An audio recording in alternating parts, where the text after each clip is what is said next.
Greetings everyone, and welcome to Black Mental Health Matters. My name is Daniel Mombonu, and I'm the CEO and founder of Black Mental Health Matters. This is an organization that is focused towards unifying Black mental health professionals and eradicating stigma among Black communities. Today, we are delighted to have a guest from Uganda, and he's going to share his experiences. But before I give him an opportunity to share his experiences, I'm going to read his brief bio.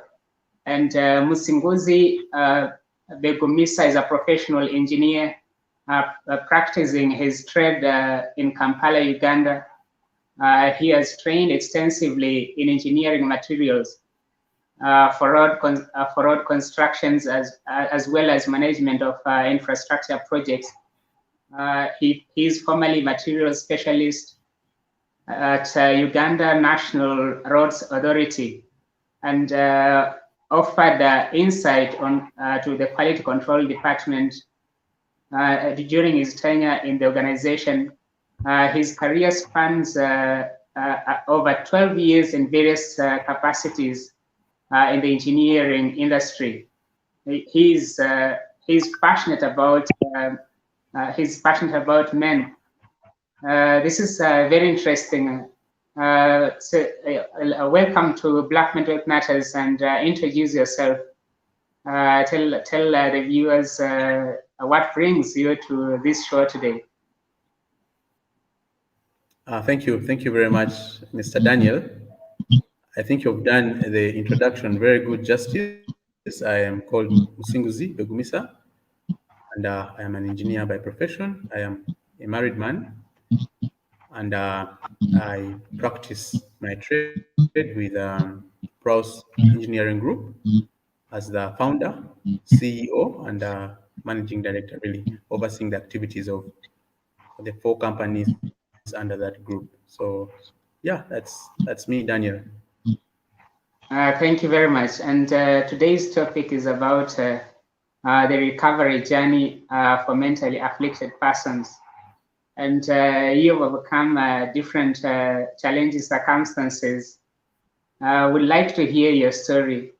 And in regards to, I'd like to know what was your family's response to your mental health breakdown, and what can be learned from what your friends and your community response and lessons. So like you to answer the first question that we have for you, because I know that you've battled bipolar disorder, and you managed to overcome that. You become very successful. So it's important that we have you share your story today to inspire other people that are undergoing different circumstances. Be afraid to come out and say that and share their stories. Thank you very much, Daniel, for that question. Before I answer the support that my family had to the role they've played over the years since I had my first breakdown in 2005, let me give the viewers a bit of a background about how I was diagnosed with bipolar disorder. So I was in my first year at Makerere University, pursuing a Bachelor of Science in Civil Engineering, and several circumstances, stress, issues at home, but it had been building up even from my A-level in my late teens. There was a particular event that really sparked me up, and I got hospitalized, and that's how I started. And the doctor diagnosed and said, "Man, this is bipolar disorder. This is how we're going to manage it." And that's how I started the journey, living with the condition. So support, I will give the support that the members have given me in the family, giving a few examples from the different scenarios scenarios, many scenarios. I've just picked a few, just that would basically resonate with a person out there who is watching us. You Now, can go ahead. campus immediately when I crashed, I one my dad was quite supportive. He was in Kampala. He was far west, so he moved in. Came over and to see what had happened, and he's been supportive all throughout because if you're taking medication daily, so you need some. He calls it a concoction, but it's basically something he has come up with, has garlic and ginger and some other fruits that I take every evening to just help flush out the medicine that I take on a daily. Of course, my mom has also been really supportive. Way back, I remember the time I just started working is 2008, and I would be so sleepy because of the effects of the medicine. So the alarm would go on, and I would switch it off. It goes on, I switch it off. By the time I'm awake, it's 9 a.m. I have to rush to office. What she did, she would call me up. 6 o'clock, she would call up from the village and make sure that I'm out of bed, taking a shower, and ready to go. So that was support also from that line. When you look at my brothers, each of them supported in their own ways. And there's a particular brother of mine who used to sit in every time I'd go for those psychiatric sessions, and it was really helpful. There's another one. I think I'd got an episode where I was in a manic phase, stole his ATM, tricked him to give me the PIN code, and wiped his entire account. So now that one really forgave me, kept on supporting me, and even the other brothers, my sister as well. There's a beautiful example. Sometime in another manic phase where I got photos from a home in the village, and I wanted to blow them up to make them a bit bigger to be put in the sitting room. So I went to a studio in Kampala called Dolico at that time and told them to expand all the pictures. And I think I gave a small deposit. They did the whole work and they needed their money. The only way they could get me was through my sister. So she supported to quell the situation. Yeah, the support has come in. The family has really been supportive. The most important support I get is from my wife and my kids. Yeah, so my wife she's very understanding. She'll tell that you're not sleeping enough, go asleep. She'll tell taking the medication, go take it. Yeah, so that kind of support that someone gives uh, on a day. That's family. Now that's the nuclear internal family. The other family, not extended as such, are my aunties. I think one of the aunties along the way at Makerere University, and I mean, this thing hits when you're at that level, the university stage. Uh, I got many retakes, and she told me, "Man, you relax. Are you the first to get a retake? Come to my home, Bukolobi, a suburb in Kampala, and first chill with fellow retakers because I had cousins who are basically cash with life. So that eased the pressure. Another auntie who kept taking me into her place and counseling me and talking to me, and uncles and cousins. So family support is really important when you're battling with a mental health challenge. You need some anchoring, you need some level of buoyancy to keep abreast with the challenges that are going through your mind. Thank you, Daniel. Thank you very much, and I agree with you. Family support is the most important kind of support that people need. And in terms of the community support, I'd like to know if you received any community support. Community support. Now, Yeah. community support, I'll put it into two angles. That would be friends, basically, and wider community. So let me give it to you like this. Now, when the first break time came through, I was in the university hall like you had, and my roommate was a Muslim friend called Ibrahim Muslo. Now, he really, really supported me because I would be zonked out with the medication, you're sleeping a lot. And there were particular times when we had to pick bread from the whole dining cafeteria and milk. Yeah, those small pints of milk. So the gentleman used to pick that every morning and make sure by the time I wake up, whether it is uh, 11 a.m. or 2 p.m., there'll be something for me to bite on when I woke up. Another good friend of mine.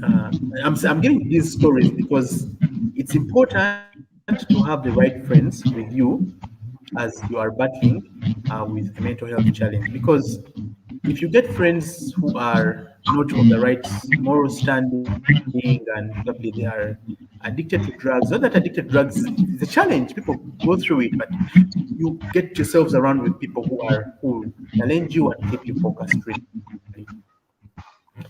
Yeah, and so there was another friend of mine uh, called Peter.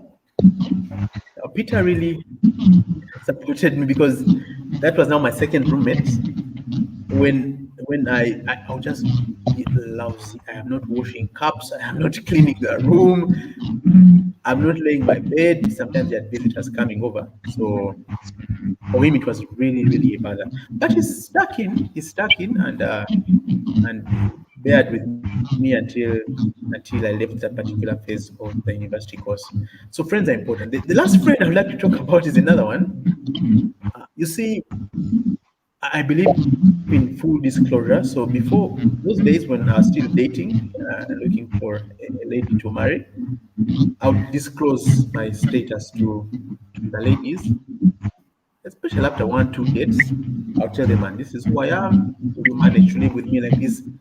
And man, Daniel, I had 1, 2, 3, 4, 5, 6 rejections. It was tight. It was tight. So I mean that after that time I was really questioning who I was as a man, whether I really could measure up and whether I could eventually get a wife and the stuff that goes through a person as a mind of a person who's disturbed. So this friend of mine, I get him up. He's called Arthur. I download my problems, and he says, "No, there's a lady. I think you can meet." Uh, Cutting the long story short, that's my wife now, and we've been married 10 years. So friends are very, very important. You cannot underestimate the value of friends, especially in directing you and giving you an environment to thrive as you are living with a Even potentially destructive challenge. yes, I'm saying, and also an Yes, Daniel? environment to heal the right kind of friends. They actually Yeah, motivate you yeah, on the yeah. struggle, It does motivate you. yeah, and provide you the kind of Then support also, that a bit of other two categories of community now. yeah. Excuse me. Is that I was at one point admitted in East Africa's largest mental health facility, that's Tabika Hospital, and I escaped. I thought I didn't belong to that place, so I escaped one of those days. So there's a lady in the community who actually knew who I was, and and she was naked and stuff, and she gave me clothing and really told her son to take me to where I was living at that time, and I was readmitted for further attention, and many others. So yeah, support from people, community, true, genuine friends can help you as a person struggling with mental health thrive and have meaning. Yeah, and then I mean, again, also those friends that you talk to, Daniel. You go to. I mean, as men, many men don't express emotions, so the thing hits you and you stay with it. So you need someone who will not judge you, people who will understand, and no man, you are getting stressed, it is toned down, that kind of environment. Yeah, thank you, Daniel. Thank you very much. I agree with you that we need to have the right cycle of friends that will understand you and know your struggles, what you're going through. Another thing is another question that I'd like to know is what was the role of the church and in its impact? How did it? How did your faith impact and accelerate your healing and recovery? Because I believe that religion is a major factor. When we have problems in Africa, we always rush to religion, to prayers, and as a way to console ourselves and encourage ourselves to overcome difficult times. Yes, thank you, Daniel, for that question. Basically, I'll give a bit of a background about my faith. I'm a Christian, and we were born in a Christian family. My granddad was a reverend, and almost everyone around, my aunties and uncles, were all Christians. So I found myself in a Christian family. But in 1995, as the Christian faith demands, I gave my life to Christ, was born again. I mean, there's a gentleman who, I mean, at that time I remember 1995, northern Uganda, remember Kony, the Kony War in Bulu. Guy was slaughtering guys and cutting off people's ears and breasts and stuff like that. And so there's a particular reverend who came in from up north to preach at the church I was going to. I was about 11 years old. And you know, he gave a compelling sermon. Yeah. I mean, sometimes it's not enough to say that my dad is a Christian and my mom is a Christian, so I'll bank on their faith to live. You need to have your own faith as an individual. So, man, time the guy finished the sermon telling us the atrocities and the suffering, and how even in that suffering there was hope. I was encouraged to the core. So I walked in front and gave my life to Jesus Christ. And from then I started walking with him, with the Lord, and praying, going to church, reading the Bible, and other tenets of a Christian walk. But you see, when this thing hit, you know, I was 11 when I committed my life, and now 2005, I'm 21. I'm not understanding. I was a star student in school. I'm getting retakes. God, where are you? Where? You tell me. You know? But I had those very intimate. I mean, that's why it's important when you are believing in God. You have a full relationship, because there are times when it doesn't matter to just go and read the hymnal in the church. There are things that are personal that you need to talk to God about. So, number one, the role of the church is that they gave me a platform to thrive as a Christian. But I'll just talk about one particular instance. I go to Watoto Church in Kampala, and they've got the system of small groups meeting in communities, which they call cell groups. And these cell groups, it's just a fellow, like maybe 5 or 6 believers go into someone's house. They share tea, popcorn, just basic, and talk about life. Then at the end, you read a verse in the Bible to encourage you for the week. So I joined one of those, and man, Daniel, that was a very, very good anchoring system, because guys would pray, guys would well, not me only, but another over different challenges. We thought we felt a team. That system that the church had put in place really helped me to thrive. Also, I've told you about these multiple rejections by the ladies. You know, they're a young man already confused and beaten up by a mental disorder. Uh, he wants some level of assurance. Now, so one there's another men's ministry like in the church where they have the ladies and the men and the youth. So in the men's ministry, we were encouraged to get mentors. Yeah, we were encouraged to get mentors. And so I was reluctant. I said, no, I mean, I'm too much of a rabbit. I can't even start telling anyone about my experience. But I was there in the church, confused but there. And so this particular session, after the pastor talked about getting a man, just get a man to work with you. Please walk through the obstacles that you are going through right now. So during the lunch meal, the luncheon time, I picked a number of a gentleman, an army man, an army man, and and the guy helped me. He really worked with me. I'll tell you, the particular thing I'd gone through, like also something rejection, and now he started giving me pickup lines. Who tell the lady I will love you until Lady Victoria dries? I said, well, and so many other good things. And the God walked with me, gave me meaning in life, told me, man, you're a man, you make it. And so I think the role of the church in my recovery can be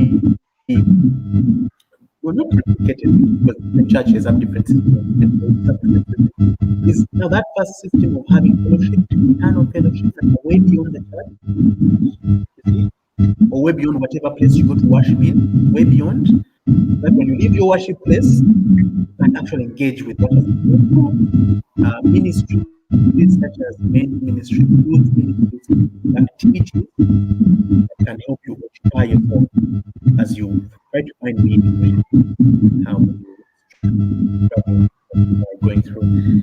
Yeah, so I could do many other examples, but let me put that for now. Daniel, thank you. You've really made it clear how the church can really help someone during the recovery process. There is a comment someone has made. Yes, it is the love I knew I had from them saved my life. So he's talking about the love that she had for, I believe it's for the families.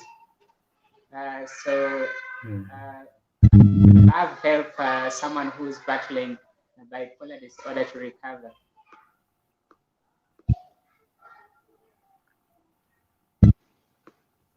I didn't hear that, Daniel. There's someone who made a comment here saying love, it is the love I knew I had for them saved my life. So she's saying that probably the love she had for her family saved her life. So my question is, I can actually add on that. It's important for caregivers to have love and compassion. See, because I'm talking from a point of someone who has lived experience with the condition, and they are caretakers. Sometimes the situation is not as easy as you think. Someone gets depressed, you're living with them, they're not showering, they are sleeping, they don't want to do anything. As a caregiver, my friend, you get pushed to the limit. Yeah, so the other thing is if you're at the other side, the extreme end, the manic phase, you're breaking people's things, you're walking naked. It's difficult. I mean, for the kind of ladies and gentlemen who have drugs, but instead of taking the medicine, they keep throwing them under the mattress or in the toilet. Yeah. And within a short span, they're crashing again with another the caregivers, I think, one is make sure they have been appointed by the family or whatever role, give the medicine deliberately. Yeah. Watch out, get to know whether the person is taking the medicine. Put it in a place that is visible to see and have a set time for the medicine. But you see, bipolar, like I've known it because I've read a lot. It's been a long time going now. It's a chemical imbalance in the brain, really, without going into medical jargon, which I don't know much of. Yeah. So the medicine basically balances you out. Yeah. So you may have a particular time when your cognitive abilities are not good enough. So as a caregiver, if you continue telling the person to take the medicine 1 day, 1 week, 1 month, 3 months, a year, now that cognitive ability will be balanced out, and the person will start having reasoning, ability to reason and to come out themselves out of the bed in the morning, and different things like that. So have compassion. As you follow the medicine, have compassion. Just know that what that person is going through is actually not rebellion. Rebellion is not bad behavior. It's going through in the mind. Actually, you're getting thoughts bombarding you from different areas, and if someone gets compassionate enough, that's the comment, the love that you're picking, the love that you're picking. God, even you yourself, you get that impetus in you, fight. Because you know that he loves you, he's caring. Get it? So it's very important that India. The love thing is very good. I agree with you on that, and I'd like to know if you encountered any stigma from the community, from the friends, while battling bipolar disorder. How did the community receive you? Because I know this in Africa, especially. Okay, let me bring it from this angle. I'll just develop it from this angle and tell you about it. Stigma is actually right there. It's right there in your face.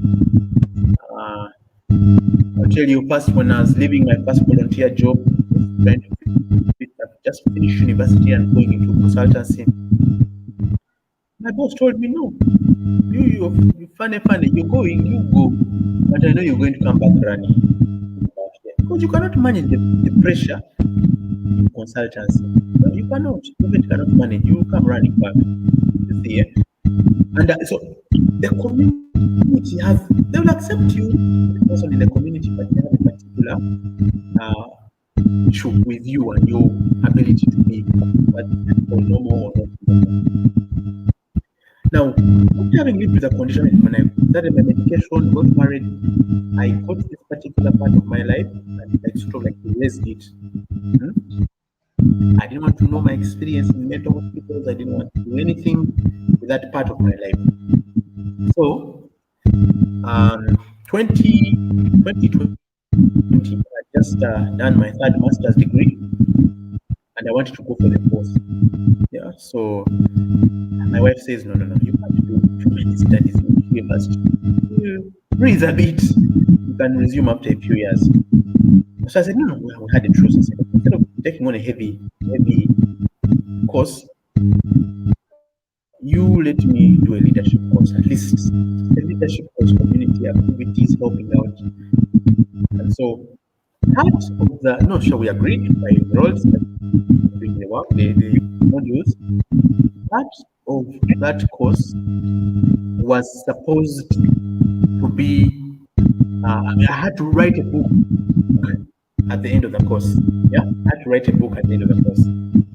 So in the third month, we are supposed to put synopsises, manuscripts, and I get an editor, I go meet him at the tea joint, and I submit this is the rough manuscript I have of what I want to write. The guy looked at me and said, no, that will not cut. No, but you have a story. What story can you tell the world? Daniel, I started panicking. Because when he said that, now I got into the life I was living, like on medication, challenges here and there. And then I remembered a few words. I said, you know what? I live with bipolar disorder, but I don't write about it. He said, what? he paused a little bit and his eyes became teary. I said, this is an issue disturbing countless. I mean, you can't come. I mean, people don't come out. You just hear someone was given this jumping from 5 floors. What? But the guy was okay the other day. What has happened? It's a battle inside the mind. Someone who hasn't lived it cannot understand it. Yeah. So the long and short, I decided okay, to write a book about my experience with that, and it was a journey. It was a journey. Because I mean, I dropped that manuscript many times and write and write. So the editor told me, you know what? In order to make the experience a bit, I'm going to tell you that even the stigma that I had was even internal inside me. So he says now, if this is it's a painful experience, what you do, we're going to make the period short. Yeah? We're going to write 2,000 words every day. If you wake up and do that for about a few weeks, we'll be done. Then I'll do the arranging of the book. So I would wake up at 4:30 a.m. every morning.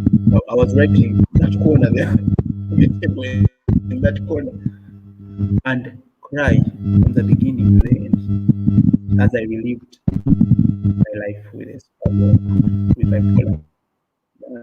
And the book came out, and I didn't know there was need, Daniel. You see, that's why I'm talking to you right now. You'd never have known about me if I hadn't written that book. Yeah, so I mean, there's need, people struggle, and well, it's a story that talks about the struggles, but even in the struggles, there's a silver lining. There's victory. There's hope. You get it? Because even the people that are quote unquote normal also go through their own challenges as people. So I wanted to paint a picture that people who have mental health challenges are actually normal. You can have mental health challenges and have 4 companies and run them and make money. Or you can have mental health challenges and have a family, which is enviable in the community. Yeah, something like that. So there's that stigma. There's a stigma that people associate with going to mental health facilities. I'll give you an example as I close up on this question. There's a particular family. Their teenage son, same age as me when I crashed. Uh, I mean, they were not understanding what's happening. Now the guy is confused. He's confused, and they're talking at him. You know, they're talking. Yo, why are you shaming us? What are you doing? And they said, okay, let's take him to a mental health facility, Tabika Hospital. They did take him there, but they told everyone, family, don't tell anyone that we have a person in Butabika Hospital. But why? You see, if you have cancer, you go to the oncology center, and they burn you with radiation, and everyone will be making prayers for you. Why wouldn't you want someone who's suffering from a mental health challenge to be prayed for, or to be given the support, or even to know that he's actually suffering from that kind of predicament? Yeah. So stigma has been around for a long time, and yeah, I think that's what I can say, Daniel. Yeah. Thank you very much.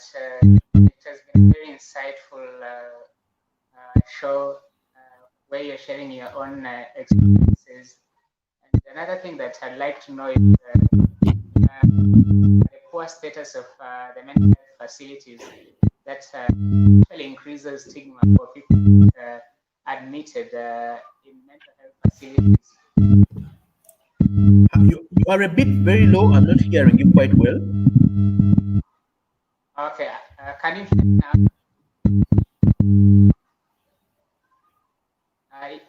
Let me know if you can hear me. But my question is, Yes, I can hear you now. I can hear you now. the status of facilities.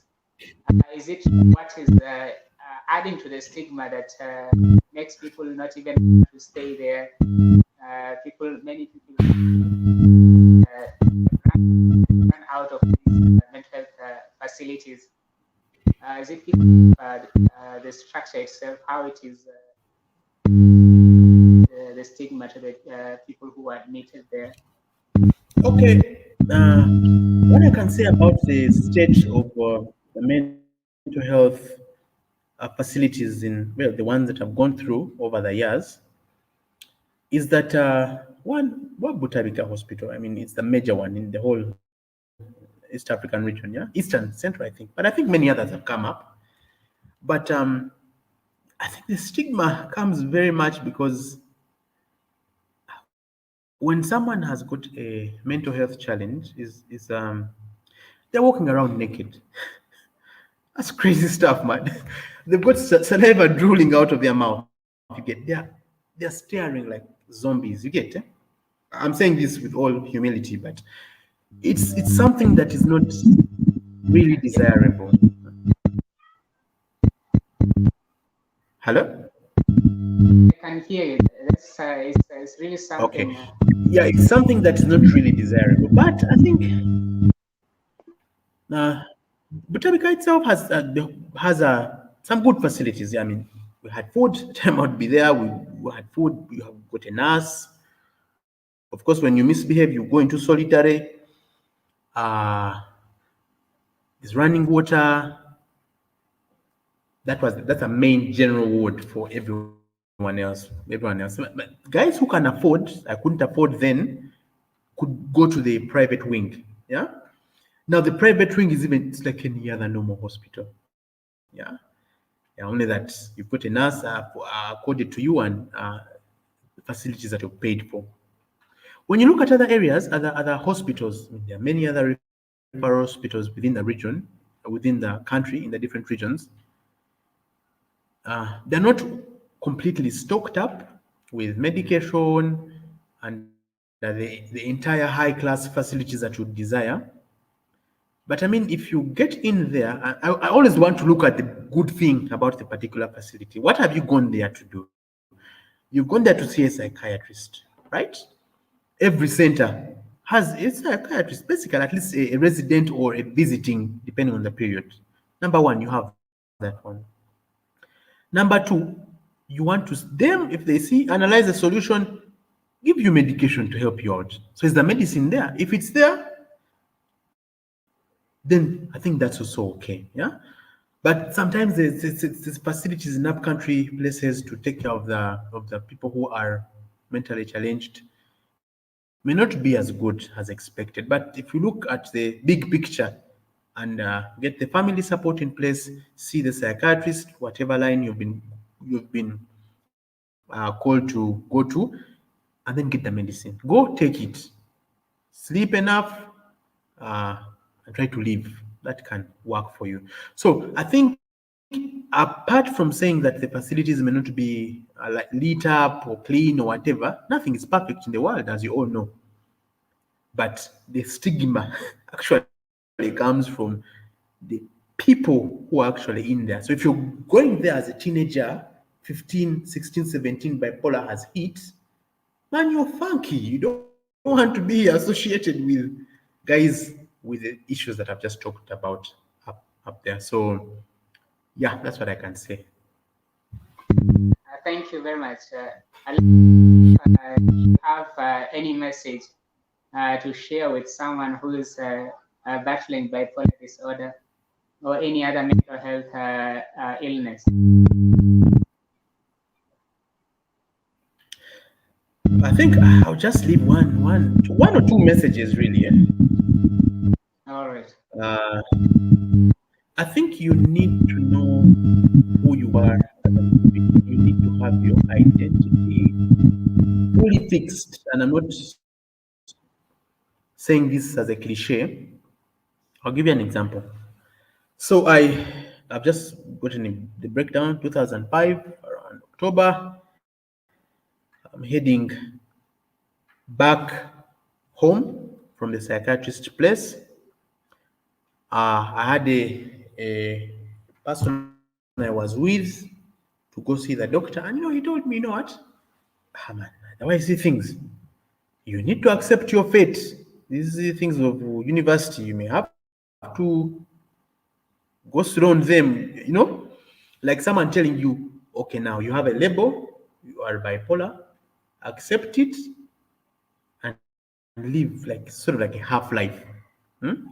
And so I remember I'm scrolling at the old taxi park in Kampala, and I stood at a particular spot. I normally go to that spot, by the way, just to remember where I have come from, and raised my hands like a. I said, "You God, if you're there, you just help me beat this thing. Just help me beat this thing." And so I determined in my inner system, that I was not going to have pity parties, that I was not going. And humans as we are, we have incredible power. Yeah, but that power cannot work if internally you've not made the decision to to make a decision to choose to live and not to live a half life, as I can say it. And I have to say this cautiously, because someone who's out there maybe too beaten up by the circumstances that they don't even have the ability to cognitively make that decision. Yeah. So when you take the medicine and you're leveling out a bit, assess. If you're out there, either you're watching or you'll watch this recording anytime in the future. Even when your people are helping you, the caregivers, you need to give them some energy, not to lose hope, and to press on when the circumstances are tough. And the tough times come even in the midst of the good times. Yeah. So know who you are, number one. Because I knew I was a Christian, I knew who I was in Christ, I knew I was loved by the Father in heaven, and even if the circumstances were going wrong, He knew. He was part of the storm. And I normally say, I would never have imagined talking to you, Daniel, right now, when I was lying naked in Butavika Hospital and zonked out with drugs. You get it? So He knows. I don't even know how He does it, God in His own way. But have that self-confidence, self-belief in the fact that you are God's most prized possession and creation, and walk with that as you battle your mental health future. Number two, and this is it's something I've grown to love and to cherish, is that a tranquil and calm mind is the most prized possession you can have in the world. I'm telling you. Doesn't matter whether you're Bill Gates, it doesn't matter whether you're Bezos, it doesn't matter whether you're Elon Musk, it doesn't matter. That calm, tranquil, restful uh, mind, it's the best thing in life. Because life the way it is. I'm talking like this because I'm almost clocking 40 years, and we've lost so many guys in COVID. This past wave that passed in Uganda, you can read about it on the net. Many guys, professors, guys with PhDs, guys, and then you look back and say, what's the meaning of life at the end of it? How do you get, 5 PhDs and become the youngest professor in Africa, and COVID takes you in just 2 months? So why did you do all the 5 PhDs? You get it? So then I realized that, one, the key important things in life are joy. Try to be joyful. Don't keep grudges. If someone is too much toxic in your life, walk away, please. You get it? Because you don't have time spending opportunities wasting opportunities and in that kind of environment. Yeah. The little things that give you joy, laugh, play, and those small things. So guard your mind, rest enough, sleep enough. If you're having a mental health challenge, sleep is medicine in its own way. Because if you do a whole 8 hours or 10 hours, depending on the medicine that the doctor has given you, the time you wake up, you can actually think and do whatever you can do cognitively well. Yeah. So, I could say more and more things, but those are the two things. Know who you are, what is your identity, and then two, live a good life. Good life, joyful, peaceful, and full of contentment. Yeah, thank you, Daniel. Thank you very much. It has been a very insightful show, and I would like to apologize for the issues that we had one of the hosts not make it to the show, so I took it upon myself to host this show, and I hope that it's been very educative and insightful. You can share the stream with your friends, and so that you can spread the awareness and that exists in mental health among Black communities. As you know, Black Mental Health Matters show runs every Saturday at 5 p.m. 10 a.m. Eastern time. So stay tuned in for next show coming this coming weekend. I'd like to thank our guest, engineer Musinguzi, for sharing his story that we really see people sharing their own experiences, and I know that this has been a very empowering, and we keep on telling you, don't be afraid of your circumstances. Accept the circumstances, as Musinguzi has said, and also find the right kind of supportive network that will help you through the recovery. Before we end the show, I'd like to know if the book that he wrote is available for viewers that like to purchase a copy. Yeah, the book is available well in all bookshops in Kampala, but it's also on Amazon. It's called In Search of Sanity. Probably after the show, I can send a link to the book with you privately, so you can share with the community. It's In Search of Sanity. It's a good book. It's a good book, and I'm not speaking as an author. I'm speaking out of the feedback that I've gotten out of all over the world, really, about the book. It's a good book. If you can get a copy, it's on Amazon. You love it. Thank you. Thank you. Certainly share the link so that our viewers can get a copy. And thank you very much for being part of Health Matters. I appreciate your time, and wherever you're watching, good morning, good evening, good night, depending on your time zone. Black Mental Health Matters.